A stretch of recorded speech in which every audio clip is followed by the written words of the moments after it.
قربانی کے جانور میں جو حصہ ڈالنا ہے وہ اہل ایمان کا، مومنین کا، مشرک نہ ہو، وہ قبر کا پجاری نہ ہو، وہ قبروں کا طواف کرنے والا نہ ہو، وہ یا علی مدد یا رسول اللہ مدد کے نعرے لگانے والا نہ ہو۔ وہابی کے ہاتھ کا ذبح ہوا بالکل سور کی طرح حرام ہے۔ تو اب یہاں ہوتا یہ ہے کہ کچھ بد مذہبوں کے گھر سے بھی گوشت وغیرہ آ جاتا ہے، جیسے وہابی وغیرہ آس پڑوس میں ہوتے ہیں تو ان کے وہاں سے گوشت آ جاتا ہے، تو ان کے وہاں کے گوشت کو الگ رکھنا چاہیے اور ان کے وہاں کا گوشت واپس کسی وہابی یعنی انہی کے فرقہ باطلہ کے گھر میں بھجوا دینا چاہیے کہ خبیث مال کو خبیث لوگ کھائیں گے تو اس میں کوئی اعتراض والی بات نہیں ہے۔ مسئلہ یہی ہے کہ ساتوں کے سات حصے جو ہوں وہ سب کے سب مسلمان ہونے چاہیے جن کے نام سے قربانی ہے۔ ہمارے اہل سنت والجماعت کے علماء نے وہابیہ، دیابنا، اہل حدیث، شیعہ وغیرہ کو اہل سنت والجماعت سے خارج مانا ہے، ان کو کافر اور مرتد مانا ہے کہ وہ اہل سنت والجماعت کے حصوں میں ہرگز کسی وہابی، دیوبندی، اہل حدیث، شیعہ وغیرہ کو شریک نہ کریں،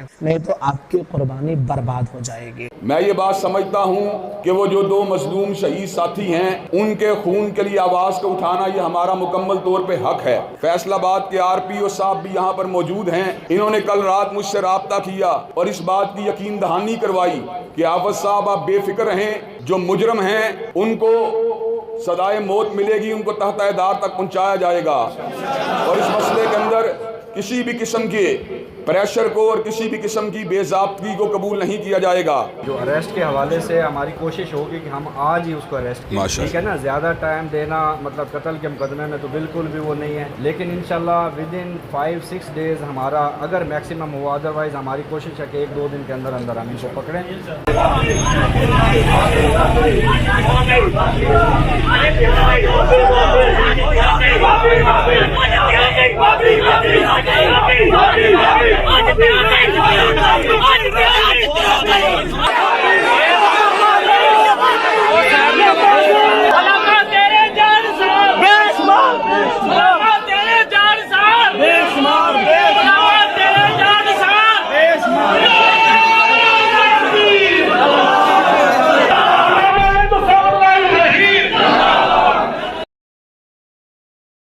الحمدللہ رب العالمین والصلاة والسلام علی سید الانبیاء والمرسلین وعلی آلہ واصحابہ اجمعین الی یوم الدین۔ الحمدللہ آج 17 جولائی 2022 کو سنڈے کے دن ہمارا یہ پبلک سیشن نمبر 52 منعقد ہونے جا رہا ہے۔ آپ کے یہ سوالات پرچیوں کی شکل میں میرے پاس آ چکے ہیں، لیکن انہیں ڈسکس کرنے سے پہلے ہم اس ویک میں ایگزیکٹلی عید کے دن ایک بڑا ہاریبل قسم کا انسیڈنٹ ہوا، اسے ڈسکس کریں گے۔ ہمارے اس صوبہ پنجاب کا ایک بہت بڑا شہر ہے فیصل آباد، اس کی تحصیل ہے جڑامالہ۔ اس میں 2 فرقوں کی آپس کی لڑائی کی وجہ سے، یعنی بریلوی اور وہابی یعنی اہل حدیث، یہ بعض اہل حدیث اس کی وجہ سے برا مان جاتے ہیں، لیکن اس ایکٹیویٹی کے بعد وہاں پہ جو علماء ہیں تو وہاں پہ باقاعدہ نعرے لگے ہیں وہی والے، آج تے ہو گئی وہابی وہابی۔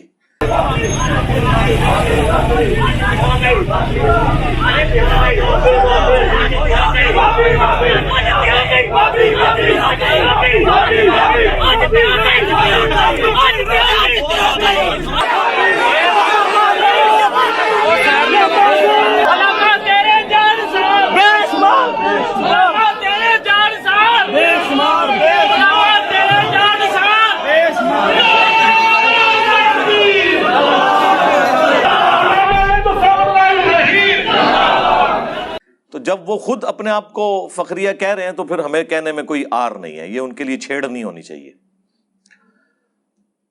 تو 2 مولویوں کی مس ہینڈلنگ کی وجہ سے عوام الناس میں سے 2 نوجوان لڑکے شہید ہو گئے۔ انا للہ و انا الیہ راجعون۔ اللہ تعالیٰ ان کی مغفرت کرے اور ان کے لواحقین کو صبر دے اور اس صبر کے اوپر اجر عظیم عطا فرمائے۔ وہ دونوں کا تعلق اہل حدیث مکتب فکر سے تھا۔ مس ہینڈلنگ تھی مولویوں کی، قربان ہو گئے وہ 2 لڑکے۔ ان میں سے تو ایک ایسا ہے کہ جس کے خود بھی نہ کوئی بہن بھائی ہیں نہ ماں باپ ہیں، اور اس کی بیوی بھی اسی طرح ہے کہ اس کے بھی بہن بھائی اور ماں باپ نہیں ہیں، یعنی فوت ہو چکے ہیں، اور ایک چھوٹی سی بچی ہے اس کی.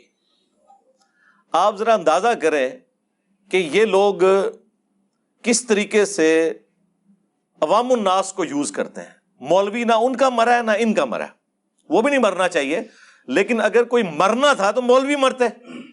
عوام کو کیوں مرواتے ہیں اپنے پیچھے؟ اور کہتے ہیں پھر مسلک اہل حدیث پہ قربان ہو گئے. مسلک اہل حدیث پہ نہیں، مولوی اہل حدیث اور وہابی مولوی کے اوپر قربان ہو گئے. اور ڈھٹائی کا یہ لیول ہے، بزدلی کا یہ لیول ہے کہ جب ایف آئی آر کٹوائی گئی ہے تو اس ایف آئی آر کے اندر انہوں نے اسے ذاتی دشمنی ڈکلیئر کر دی ہے. وہ آڈیو ایک لیک ہوگی وہاں کے ایک اہل حدیث کی جو خود ایف آئی آر لکھوانے والوں میں تھا. اس نے آڈیو ایک بھیجی کسی عالم دین کو، وہ چونکہ وہ دوسری پارٹی سے تعلق رکھتے تھے، یعنی اہل حدیث میں بھی گروپنگ ہوئی ہے نا، وہ ناصبی اور اس اعتبار سے یزیدی اور حسینی کے اعتبار سے انہوں نے پکڑ کے وہ نیٹ کے اوپر چڑھا دی اور وہ سب کے پاس آ گئی. اس میں وہ کہہ رہا ہے کہ جی مجھے خود شرمندگی ہے کہ میں نے اپنے وہابی مولوی کو بچانے کی خاطر اسے ذاتی دشمنی ڈکلیئر کر دی ہے. آج جڑاوالا میں ایک بہت افسوسناک سانحہ پیش آیا. مسلک اہل حدیث کا درد رکھنے والا نوجوان بے دردی سے قتل ہو گیا. اس کے ساتھ اس کا ایک اور ساتھی جو نیا اہل حدیث ہوا تھا وہ بھی بے دردی سے قتل ہو گیا. لڑائی کی وجہ یہ بنی کہ ہمارے ایک خطیب مولانا اسد اللہ فروقی صاحب نے عید کے خطبے میں بتایا کہ جو مشرک ہوتا ہے اس کی قربانی نہیں، جو غیر اللہ کے نام پہ ذبح کرتا ہے اس کی قربانی نہیں، اس طرح کی تقریر کی. اس کے جواب میں بریلویوں نے کہا کہ ہم چیلنج کرتے ہیں، آپ نے یہ تقریر غلط کی ہے. انہوں نے پھر چیلنج کیا کہ آپ ہماری مسجد میں آ جائیں. عید کے بعد وہ کچھ لوگ مسجد کی جانب سے آئے، ہمارے خطیب صاحب باہر جا رہے تھے، انہوں نے ہمارے خطیب کو آ کے تھپڑ مارنے شروع کر دیے. اتنی دیر میں یہ دو دوست جو قتل ہوئے ہیں اور دو ان کے ساتھ اور تھے، آنے والے 6 تھے، ان کے پاس چلے گئے. ہاتھا پائی شروع ہوئی، انہوں نے سیدھے پسٹل نکالے، فائر مارے. دونوں نوجوان موقع پہ قتل ہو گئے. پولیس انتظامیہ کو ہمارے اپنے لوگ دوستوں نے بھی کوشش کی کہ ہمارے خطیب کا اس طرح نام آ جائے گا، خطیب بچنا چاہیے، ایف آئی آر خراب ہوتی ہے تو ہو جائے. تو خیر ہوا یہ کہ اسے ذاتی اناد کی ایف آئی آر بنا دیا گیا. حالانکہ بالکل جھگڑے کی وجوہات سب کو معلوم تھی، اور وہ جھگڑا یوں ہوا کہ پہل جو ہے وہ وہابیوں کی جانب سے ہوئی، یعنی اہل حدیث کی جانب سے. یہ عید کے دن بیٹھ کے بجائے لوگوں کو سیدنا ابراہیم علیہ السلام کی قربانی کا ذکر کریں اور مسائل سکھائیں، ان لوگوں نے سپیکر باہر والے کھول کے اس میں یہ تقریر کر رہے ہیں کہ جی یہ جو بریلوی ہیں یہ مشرک ہیں اور ان کی کوئی قربانی قبول نہیں ہے. اس کے جواب میں وہاں سے بریلویوں نے تقریر کرنی شروع کر دی باہر والا سپیکر کھول کے. ایک ہنگامہ ہوا اور نماز کے بعد بریلویوں کی طرف سے 6 لوگ آئے. انہوں نے کہا ٹھیک ہے آپ ہم سے مناظرہ کر لیں، اور یہاں سے اہل حدیث مولوی تھا، ساتھ اس کے 2-4 لوگ تھے.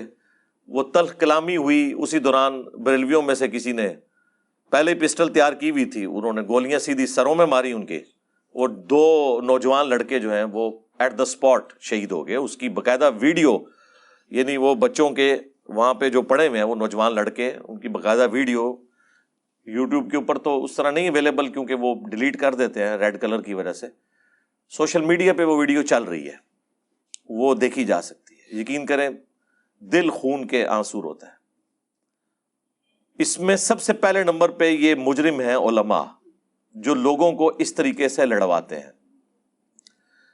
دوسرے نمبر کے اوپر ہماری عوام بھی بے وقوف ہے جو ان کے پیچھے آنکھیں بند کر کے چل رہی ہے. تیسرے نمبر کے اوپر حکومت وقت کا کام تھا کہ وہ جو آج سے کچھ سال پہلے انہوں نے دہشت گردی کے خلاف، آپ کو پتہ ہے نیشنل ایکشن پلان کے تحت ہی ضرب عضب اور رد الفساد اور باقی سارے ایس او پیز بنے. اس میں ایک چیز یہ بھی طے پائی تھی کہ صرف عربی خطبہ جو ہے نا وہ سپیکر میں دیا جائے گا، اردو والا نہیں دیا جائے گا. اردو والا انٹرنل سپیکرز میں ہوگا تاکہ جو گند گھولنا ہے نا وہ اپنے مسلک کے لوگوں کے اندر رہے، نہ دوسروں تک یہ بات پہنچے اور نہ کوئی اس طرح کا دنگا فساد ہو. یہ وائلیشن ہوئی ہے کہ انہوں نے باہر والے سپیکر میں اردو میں تقریر کی ہے اور وہ تقریر وہاں تک پہنچی، پھر وہابیوں کے جواب میں بریلویوں نے بھی تقریر کی اور یہ معاملہ آگے چل پڑا۔ اگر اس کے اوپر عمل ہوا ہوتا تو آج یہ دن نہ ہمیں دیکھنا پڑتا۔ اس اعتبار سے یہ سارے طبقات جو ہے مجرم ہیں، علماء بھی، عوام الناس بھی اور حکومت وقت بھی، اور حکومت کا کام ہے کہ اس طرح کے جتنے واقعات ہیں انہیں منطقی انجام تک پہنچائیں۔ میری پرائم منسٹر سے ریکویسٹ ہے اسپیشلی کہ انہیں اس کے لیے اسپیشل جوڈیشل کمیشن بنانا چاہیے، تمام مکاتب فکر کے بڑے بڑے علماء کو میڈیا کے سامنے لا کر پریس کانفرنس کروائیں، بریلویوں سے مفتی منیب الرحمان صاحب کو، چھوٹے بچوں کو نہیں لانا، ان کی کوئی اوقات نہیں ہے، دیوبندیوں سے مفتی تقی عثمانی صاحب کو، اہل حدیث سے ساجد میر صاحب کو، اہل تشیع سے ساجد نقوی صاحب کو، یہ پبلکلی اکٹھے ہاتھوں میں ہاتھ ڈال کے، جس طرح یہ پولیٹیکل اپنے معاملات کے اندر اکٹھے ہو جاتے ہیں اور مدارس کے خلاف کوئی قانون پاس ہو تو یہ اکٹھے ہو جاتے ہیں اپنی روزی روٹی کے لیے، تو یہ اکٹھے ہو کر اناؤنسمنٹ کریں کہ جی جو بھی قاتل ہیں انہیں فوراً مقدمہ چلا کر سزائے موت دی جائے، نمبر 1۔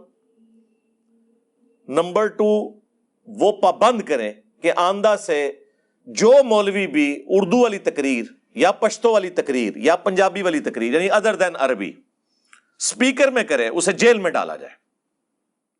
ان لوگوں کی تقریریں اس قابل ہی نہیں ہیں کہ یہ پبلکلی عام کی جائیں۔ ٹھیک ہے، جو کچھ تم نے بیان کرنا ہے اپنی پبلک میں جھوٹ سچ بیان کرو، دوسروں کی پبلک کو کیوں ڈسٹرب کرتے ہو؟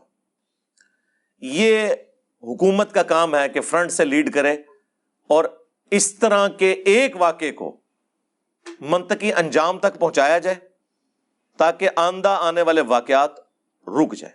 اور اس سے بڑھ کر یہ چاروں بڑے پریس کانفرنس میں اناؤنسمنٹ کریں والنٹیئرلی کہ اگر کوئی اس طرح کی ایکٹیویٹی آندہ ہوتی ہے ہم خود اپنے مولویوں کو حکومت وقت کے حوالے کریں گے، اور گڈ جیسچر کے طور پہ سب سے پہلے وہابی اپنا وہ مولوی جو تقریر کرنے والا تھا اسے پکڑ کے پولیس کے حوالے کریں، اور بریلویوں کے مولوی کو بھی پولیس کے حوالے کیا جائے۔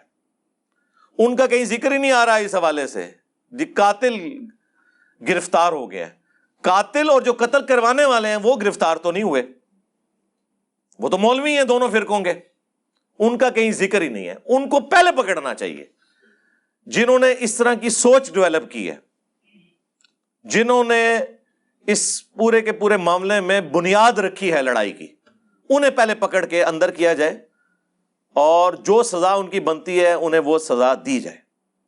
یہ سہولت کار ہے، بلکہ سہولت کار بھی چھوٹا لفظ ہے، یہ بیسیکلی پش پناہ ہے ان کے، اصل ڈان یہ مولوی ہیں، انہیں پکڑا جائے۔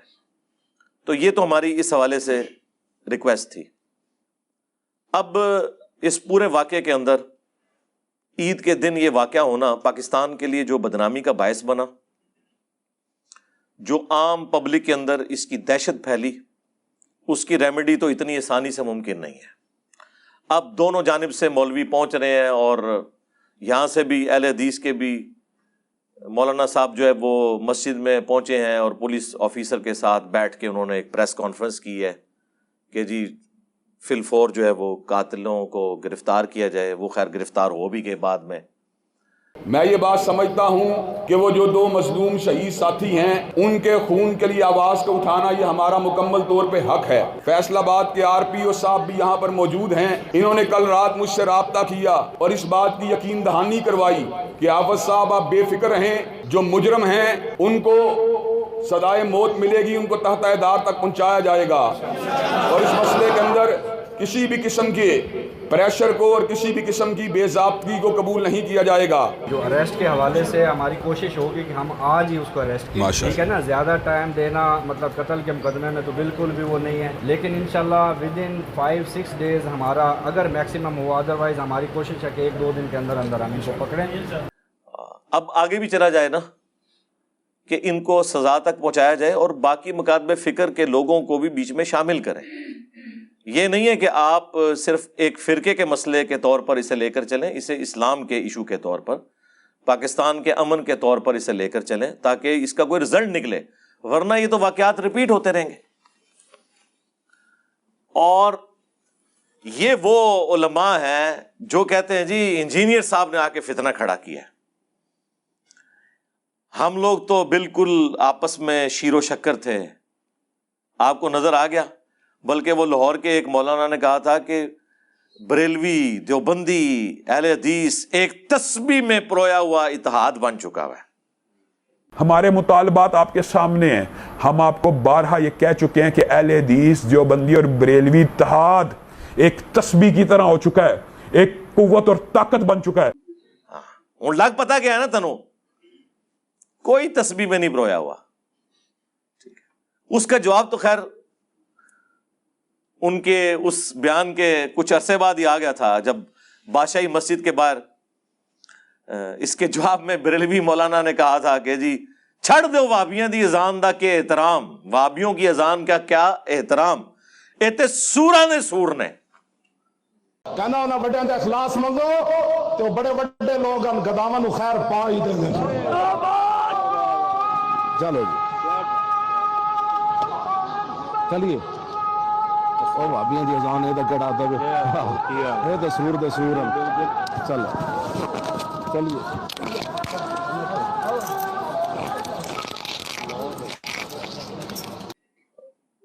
یعنی جس طرح سور نجس جانور ہے نا، اس طرح انسانوں میں سور سے بھی بڑھ کے اگر کوئی سور ہے تو یہ ہے، یا اس سے بھی آسان اگر میں تشریح کروں کہ جو سور یعنی خنزیر کی کمیونٹی ہے نا، وہ بھی جسے سور سمجھیں گے نا، ہاں وہ وہابی ہیں۔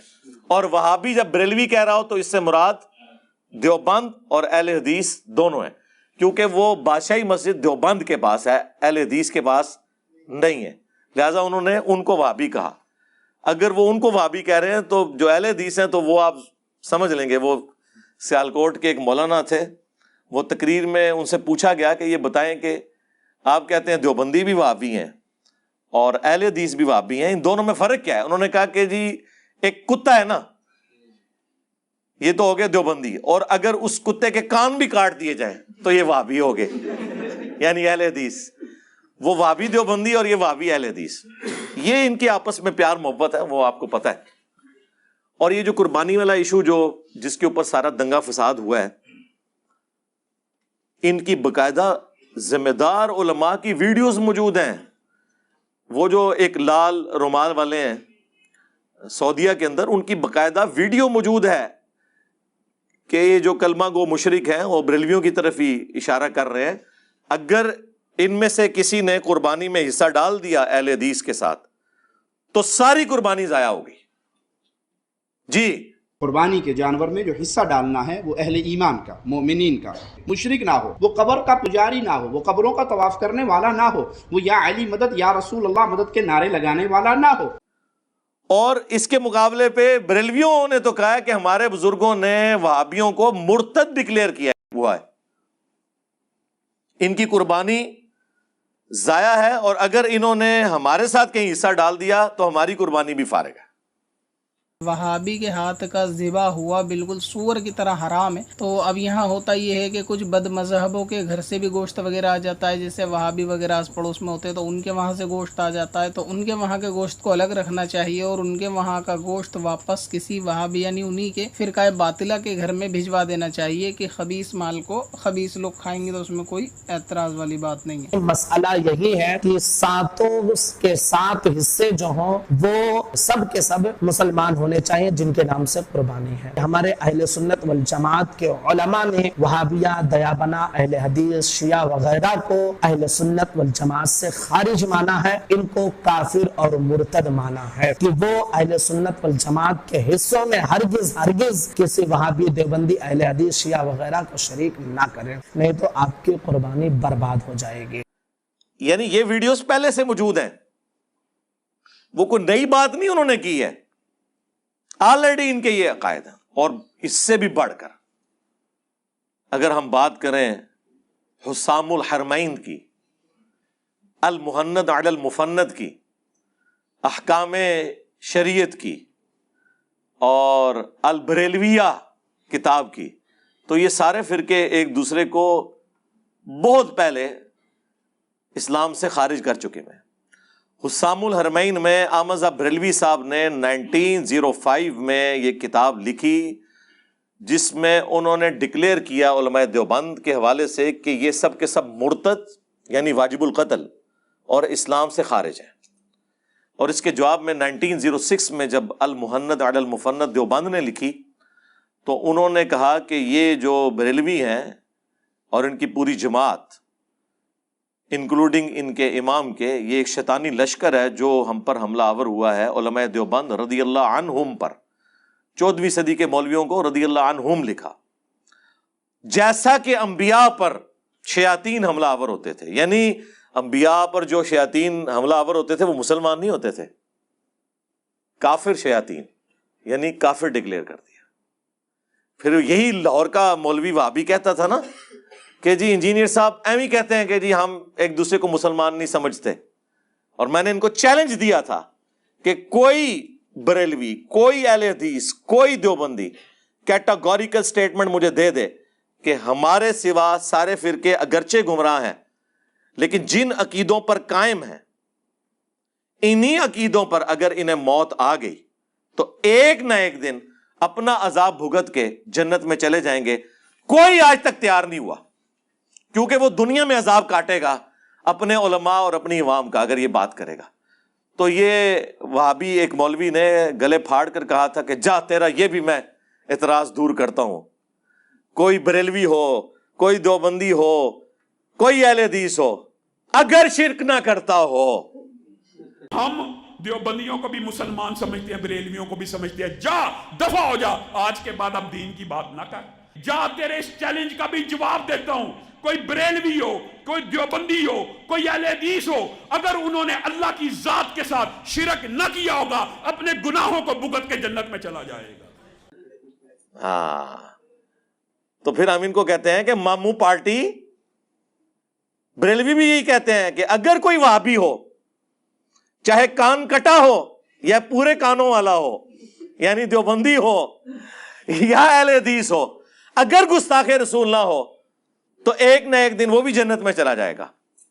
یہ جو شرائط لگا رہے ہیں نا، اسی کے اندر تو قیامت مضمر ہے، کیونکہ اہل حدیث اپنے سوا باقیوں کو مشرک سمجھتے ہیں اور بریلوی اپنے سوا باقیوں کو گستاخ رسول سمجھتے ہیں۔ اس طرح سٹیٹمنٹ نہیں لکھنی جس طرح ہم بتا رہے ہیں، کیونکہ ہم نے ان کے جو چہرے تھے نا میک اپ زدہ، ان پہ گرم تولیہ پھیر دیا ہے۔ ہمیں پتہ ہے کہ ان سے کس طریقے سے سٹیٹمنٹ، ویسے تو اس کے آگے وہ بھی ہونا چاہیے کہ اگر میں جھوٹ بول رہا ہوں تو ایک ہی مجلس میں میری ساری بیویوں کو جو ڈکلیئرڈ ہیں، جو انڈکلیئرڈ ہیں، ہاں اتنی طلاقیں، اس طرح وہ آپس میں کر رہے ہوتے ہیں نا، تو یہ ساری چیزیں ہوں، کوئی بھی تیار نہیں ہوگا۔ یہ ایک دوسرے کو مسلمان نہیں سمجھتے۔ احکام شریعت میں اعلیٰ حضرت نے یہاں تک لکھا ہے کہ وہابی، پھر بریکٹ خود کھولی، دیوبندی، اہل حدیث، رافضی یعنی شیعہ، اور قادیانی کافروں کو ساتھ ذکر کیا، ان کے یہ سب کے سب 1,00,000 دفعہ بھی اللہ کا نام لیں تب بھی ذبیحہ مردار ہی رہے گا، حرام ہی رہے گا۔ یہاں پہ بات ختم نہیں کی، ساتھ لکھا یہ سب کے سب مرتد ہیں، یعنی واجب القتل۔ البتہ یہود و نصارہ کا ذبیحہ حلال ہے۔ ہاں، یعنی اعلیٰ حضرت کے نزدیک دیوبندی اور اہل حدیث اور شیعہ اور قادیانی یہ یہود و نصارہ سے بھی بدتر ہے۔ یہ کہتے ہیں جی، انجینئر صاحب کہتے ہیں کہ جی وہ قادیانیوں کو ہمیں یہود و نصارہ سے بہتر سمجھنا چاہیے اگرچہ کافر ہیں۔ تو میں نے کس کانٹیکسٹ میں بات کی تھی کہ انہیں قرآن و سنت پیش کرنا آسان ہے، کیونکہ یہود و نصارہ تو مانتے ہی نہیں ہیں۔ تو سرکار آپ اپنی فکر کریں، بلکہ یہاں پہ کہنا چاہیے رکو ذرا، صبر کرو۔ اعلیٰ حضرت نے تو آپ کو بھی یہود و نصارہ سے بدتر ڈکلیئر کیا ہوا ہے اور قادیانیوں کے ساتھ ذکر کیا ہے۔ یہ تو آپ کی اوقات ہے۔ باتیں کرتے ہیں ہمیں ٹائم قیامت تک جے جواب دینا جے اس گل دا, اور جواب اس طرح کا نہیں ہے کہ آئیں بائیں شائیں کر کے, نہیں, بول وہی جو حق ہے, ٹائم قیامت تک ہے, صرف حق بات کرنی ہے, جھوٹ پہ مبنی بات نہ ہو, جواب دیں. اور یہ جو گلے پھاڑنے والے مولوی ہیں جن کو بڑا اتحاد امت کا ایک خمار چڑھا ہوا تھا, حالانکہ اتحاد امت نہیں ہے, یہ فساد امت کے لیے اتحاد امت کر رہے ہوتے ہیں, یہ ایک خاص فرقے کو ٹارگٹ کرنے کے لیے, کیونکہ پیچھے سے ریال آ رہے ہوتے ہیں کہ آپ نے جناب کام کرنا ہے, ناسبیت پھیلانی ہے, تو اس چکر میں انہوں نے اکٹھا کیا ہوا تھا باقیوں کو. ان کے جو ابا جان ہیں انہوں نے البریلویہ کتاب کے اندر جو جو لغویات بلکہ بکواسیات لکھی ہیں اور جھوٹی چیزیں منسوب کی ہیں احمد بریلوی صاحب کی طرف, وہ تو ایک پورا ایک الگ سے چیپٹر ہے. 2008-9 کی بات ہے, میں نے شیخ زبیر لیزئی رحمہ اللہ تعالی سے خود ذکر کیا کہ یہ البریلویہ کتاب آپ اتنی کوٹ کرتے ہیں, یعنی آپ سے مراد وہابی لوگ, اس میں تو یہ جھوٹے الزامات لگے ہوئے ہیں, اور وہی جھوٹے الزامات ڈاکٹر اسرار صاحب بھی ریپیٹ کرتے رہے, کیونکہ ان کی تو تحقیق ان معاملوں میں ہے ہی نہیں تھی. وہ بڑا آپ نے مشہور وہ شعر سنا ہوگا, وہی جو مستوی عرش تھا خدا ہو کر مدینے میں اتر پڑا مصطفیٰ ہو کر. یہ منتخب نصاب میں ڈاکٹر اسرار صاحب نے احمد بریلوی کے کھاتے میں ڈال دیا. البریلویہ کتاب میں یہ بریلویوں کے کھاتے میں ڈلا ہوا ہے, جس کے اوپر انہوں نے پھر مناظرہ ہارا ہے بعد میں, شوکت سیالوی کا اور طالب الرحمان صاحب کا, وہ لال رومال والوں کے بڑے بھائی کا مناظرہ ہوا تھا. انہوں نے 40 منٹ پھر مٹی پلیت کی, انہوں نے کہا شاہ جی یہ ہماری کتاب سے شعر نکال دیں, میں آج کے بعد اہل حدیث ہونے کے لیے تیار ہوں. شاہ جی نو پھر کچھ چیز نظر نہیں آئی, شاہ جی بھی ابا جی کے پیچھے لگے سن, اور جن کتابوں سے یہ کفریات بیان کر رہے ہیں نا, احمد بریلوی صاحب نے فتاوی رضویہ کے اندر وہ ساری کتابیں گھر میں رکھنا حرام, ان کی خرید و فروخت حرام, انہیں پڑھنا حرام ڈکلیئر کیا ہوا ہے. جن کتابوں کے حوالے بریلویوں کے کھاتے میں البریلویہ کتاب میں ان کے ابا جی احسان اللہ ظہیر صاحب فوت ہو گیا, اللہ تعالیٰ ان کی غلطیوں سے درگزر کرے, کام ڈال کے چلے گئے, اور یہ عربیوں کو خوش کرنے کے لیے انہوں نے یہ کتاب لکھی, پھر اردو میں پھر اس کا ترجمہ ہوا, وہ سارے حوالے وہاں سے دیے میں. تو جب بابوں نے کام ڈالا ہے, آج کیا اتحاد امت کی ہم بات کریں جی, یہ اکٹھے بیٹھ بھی جائیں, ان کے بڑے ایک دوسرے کو نکال چکے ہیں. اب ہونا چاہیے اکٹھے بیٹھیں, سب سے پہلے قنوت نازلہ پڑھیں اپنے مرے ہوئے بزرگوں کے اوپر جو کام ڈال کے گئے ہیں, کیونکہ جب تک آپ ان سے اعلان برات نہیں کرتے یہ چھوٹے تو لڑتے رہیں گے, الٹا یہ آپ کو بھی ٹانٹ کریں گے کہ آپ لوگوں نے اسلاف کا منہج چھوڑ دیا ہے. ہاں جی, یہ یعنی اہل حدیث اس طرح کی لینگویج یوز کریں گے. بریلوی کہیں گے آپ نے بزرگان دین کا راستہ چھوڑ دیا. وہ ٹرمز ڈیفرنٹ رکھی ہوئی ہیں نا, ایک ٹرم یوز کرتا ہے بدعتی کلمہ گو مشرک, دوسرا یوز کرتا ہے بد مذہب گستاخ, اور یہ یعنی الفاظ بھی بانٹے ہوئے انہوں نے ایک دوسرے کو ادبی گالیاں دینے کے لیے. جب تک ان کے بڑوں کو آپ نہیں کہتے کہ وہ اپنے بڑوں کو کٹہرے میں لا کے کھڑا کریں زندہ یا مردہ, اور بتائیں انہوں نے یہ سارے غلط کام کیے ہیں, اس وقت تک یہ جو جڑاوالا میں واقعہ ہوا ہے نا, یہ واقعات ہوتے رہیں گے.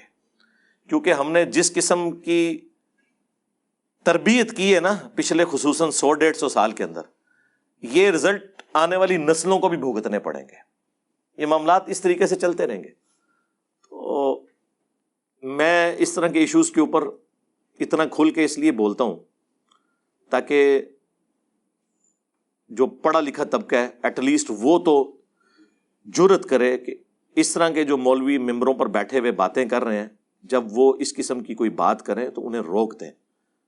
آپ کو بہت شوق ہے, اپنا یوٹیوب کا چینل بنائیں, علمی طریقے سے اپنا مقدمہ ریکارڈ کریں اور ویڈیو عوام الناس کے سامنے پیش کریں, بجائے یہ کہ جہاں پہ فزیکل پبلک موجود ہے وہاں ایک دوسرے کے خلاف بھڑکائیں. یا تو ہماری طرح آپ پھر حوصلہ رکھیں نا کہ ساروں کے پیچھے نماز پڑھنے کے قائل ہوں, سب کو مسلمان ڈکلیئر کریں, صرف علمی اختلاف کریں. تو یقین کریں میں لاکھوں کے مجمع میں بھی ڈائریکٹ بات کر رہا ہوں, ہمارا کوئی اسٹوڈنٹ کوئی ایکسٹرا جوڈیشل ایکٹیویٹی پرفارم نہیں کرے گا.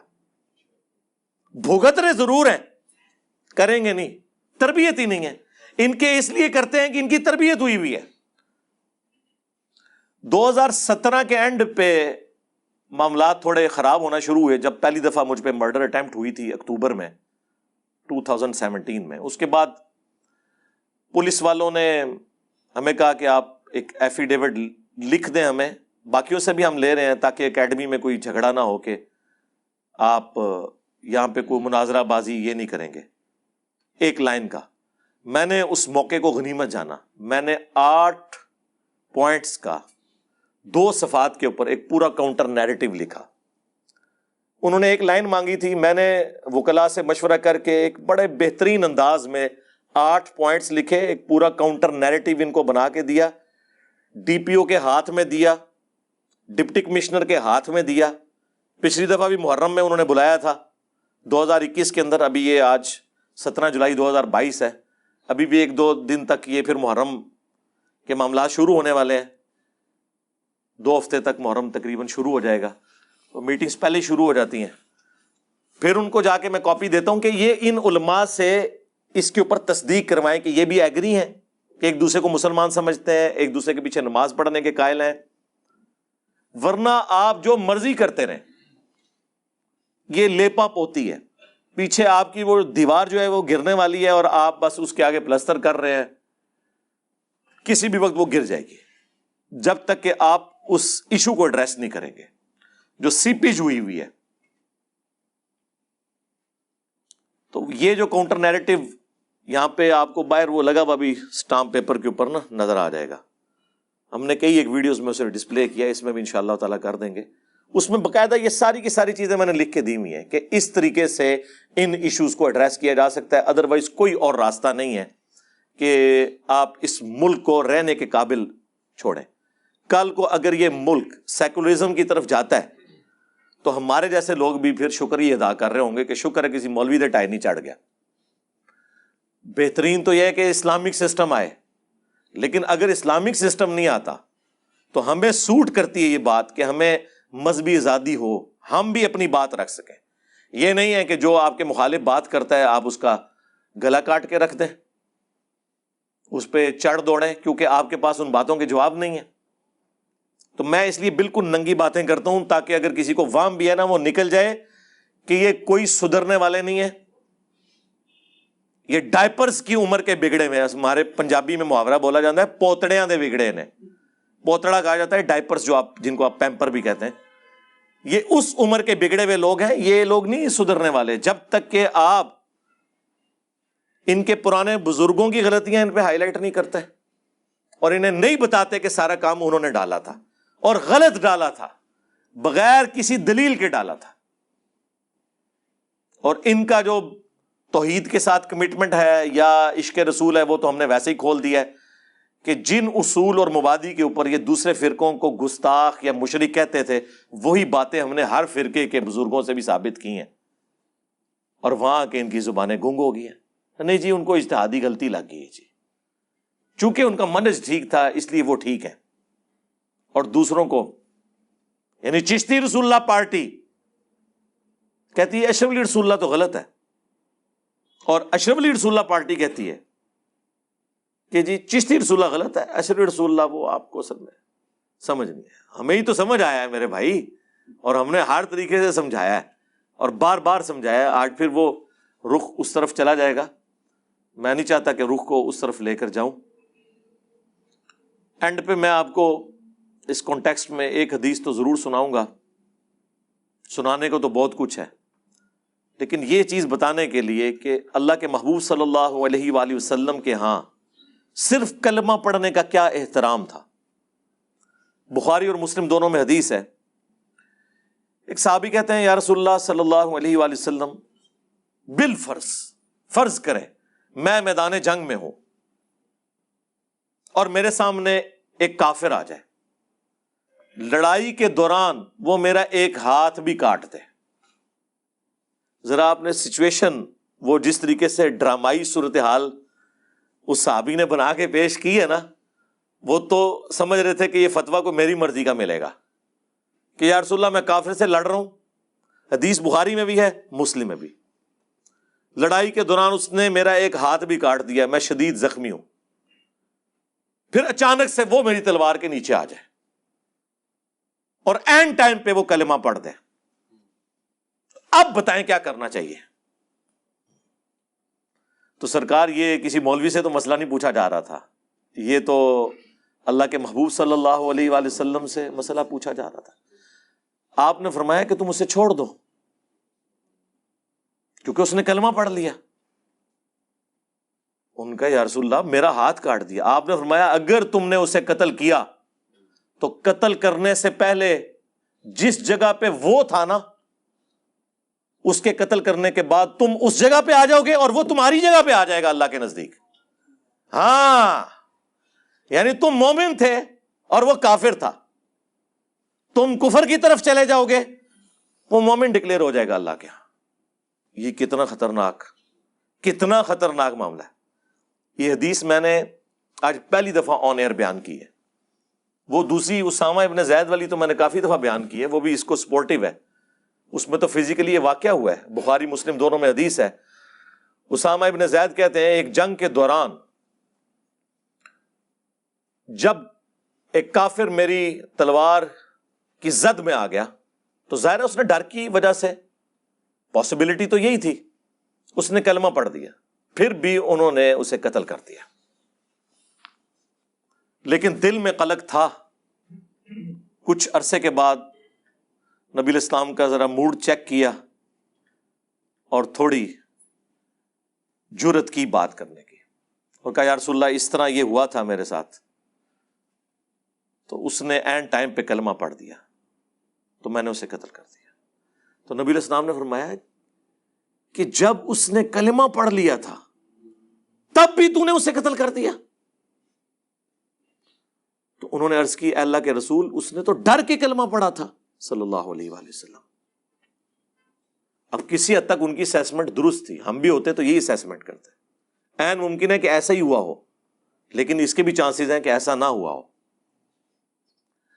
نبی علیہ السلام اتنے جلال میں آئے، آپ نے فرمایا اسامہ جب اس نے کلمہ پڑھ لیا تھا تب بھی تو نے اسے قتل کر دیا؟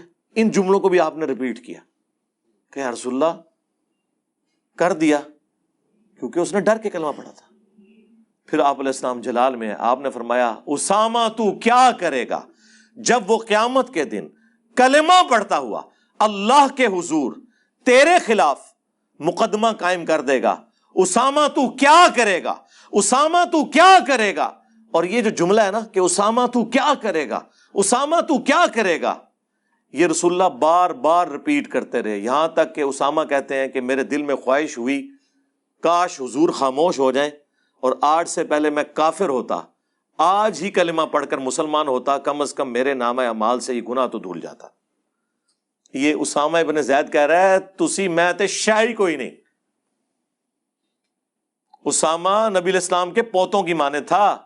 صحیح بخاری میں حدیث ہے کہ زانوں پہ ایک طرف حسن ابن علی کو حضور بٹھاتے تھے، دوسری طرف اسامہ ابن زید کو، بچوں کی طرح، کیونکہ زید ابن حارثہ کا بیٹا تھا۔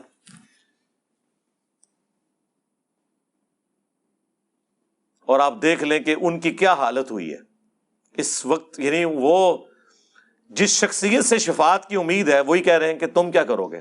ان کو تو چاہیے تھا وہ آگے سے کہتے یا رسول اللہ جو کچھ بھی ہے تیرے محبوب کی امت سے، کوئی ٹینشن ہی نہیں۔ اس زمانے چ نہیں یہ کہانیاں ہوندیاں سن کہ کم بھی پاؤ تے اگو شعر سنا دیو۔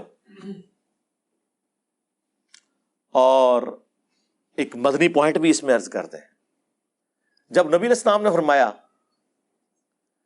کہ اسامہ تو کیا کرے گا، آپ نے اس کے ساتھ ایک جملہ ریپیٹ کیا کہ اے اسامہ کیا تو نے اس کا دل چیر لیا تھا کہ وہ اوپر اوپر سے کلمہ پڑھ رہا ہے اندر سے نہیں؟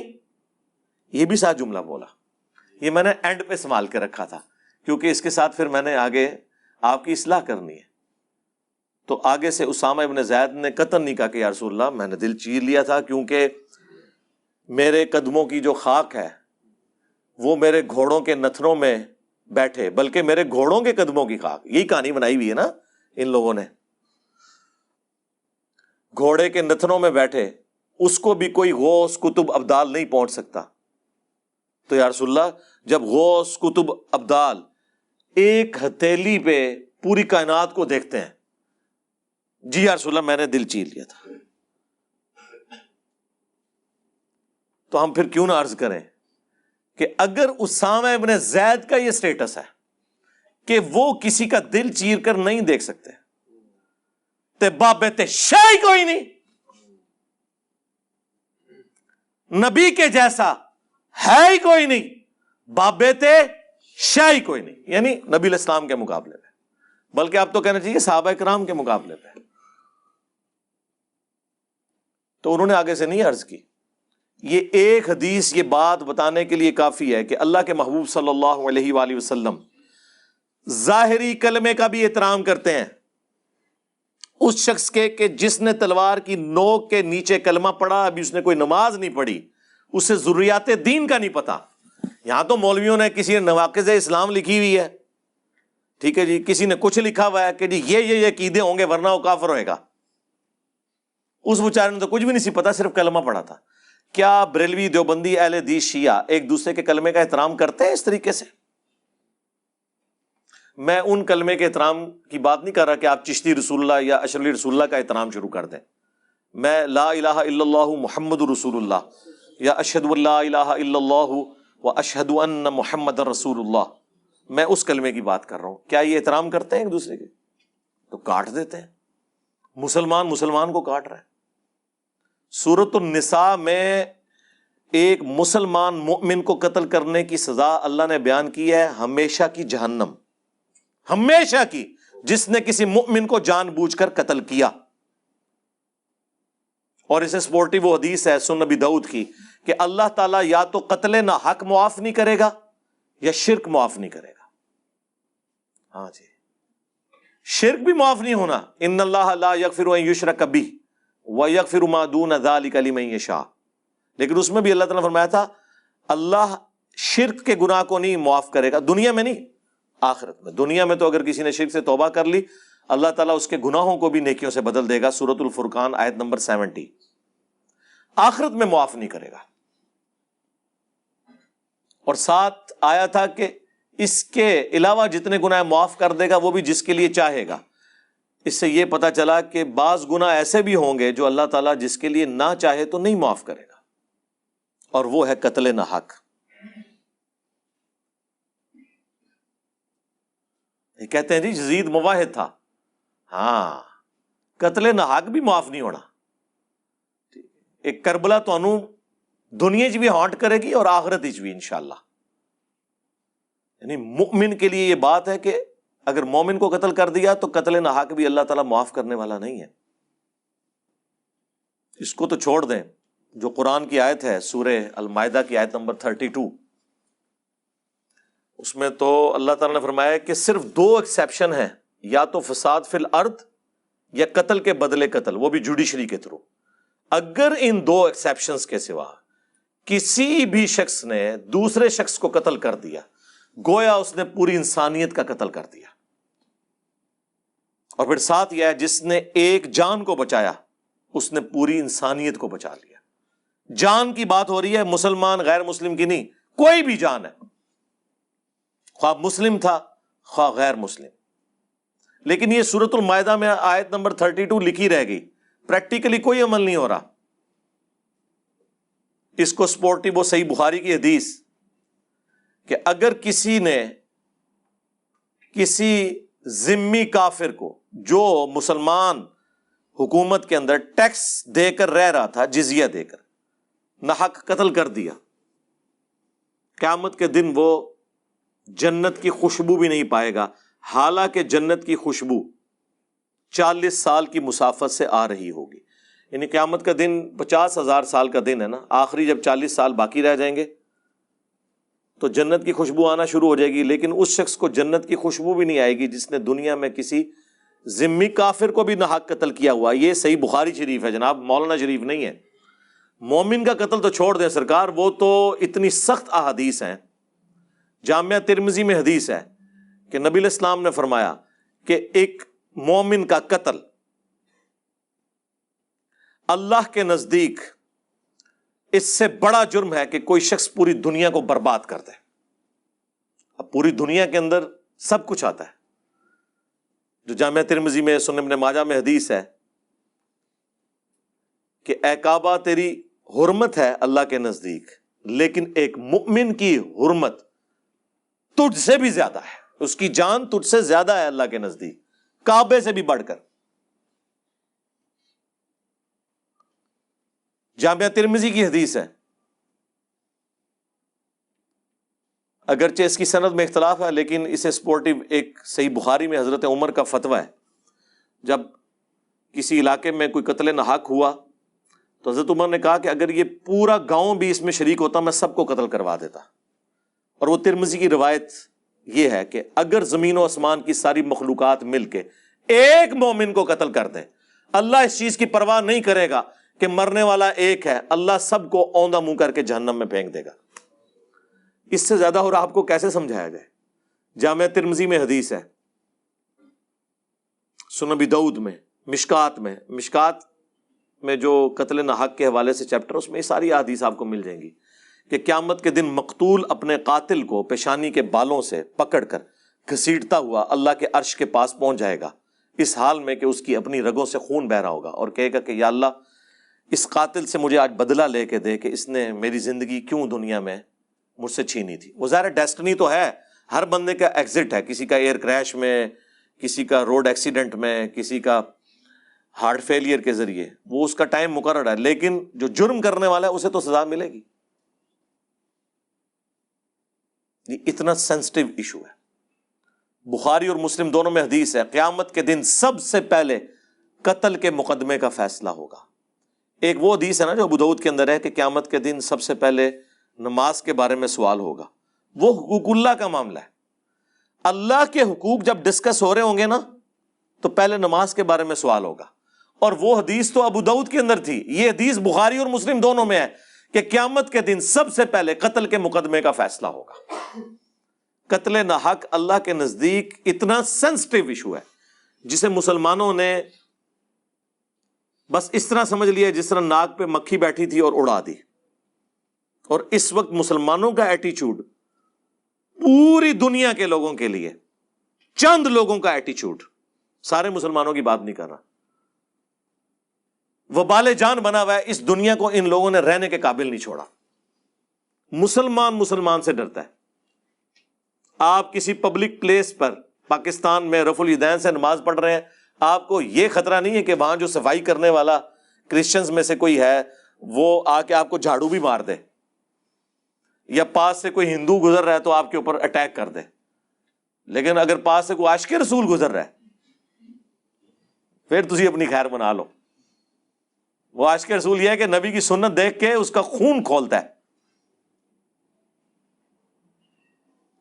بس ہم تو ایک عرضی کر سکتے ہیں کہ مرنے سے پہلے اے مسلمان کر لے اس پہ غور. کتابوں کا خدا اور ہے، بابوں کا خدا اور.